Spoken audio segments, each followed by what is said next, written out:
Hello, চলুন আজ একটা আপনাদের বাড়ির ভিডিও দিচ্ছি। বাড়ির ভিডিওটা হলো এই যে আমি বানিয়ে নিয়েছি। ভেবেছিলাম শুধু নারকেলের নাড়ু আর তিল আর চাল আর হচ্ছে লঙ্কা দিয়ে বড়াটা বানিয়ে নেব। তো তিল আর নাড়ু ব্যাপারটা হলো লক্ষ্মী পূজার সময় আমার বোন আমাকে অনেকগুলো নাড়ু দিয়ে দিয়েছিল। তো জানেনই পূজা পার্বণে অনেক রকম খাওয়া জমা পড়ে, তো খেতে খেতে আর খাওয়া হয়নি, কয়েকটা ছিল। তো ফ্রিজ পরিষ্কার করতে গিয়ে পেলাম, তো ভাবলাম এগুলো ফেলে কেন দেই, নষ্ট তো হয় নাই। নারকেলের যদি খারাপ নারকেলের যদি বড়া খাওয়া যায় তাহলে এটা তো খাওয়া যেতেই পারে, তাই না বলুন?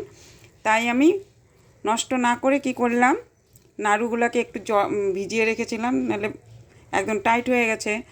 আবার তিলের নাড়ুটা জলের মধ্যে ডুবিয়ে রাখাতে ফুলে গেছে। তো ফুলে যাওয়াতে ভালোই হয়েছে।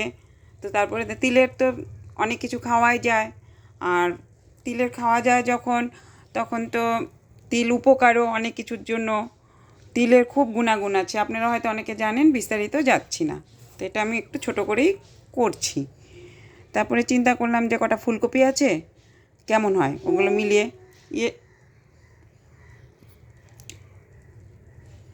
ট্রেন যাবে এখন।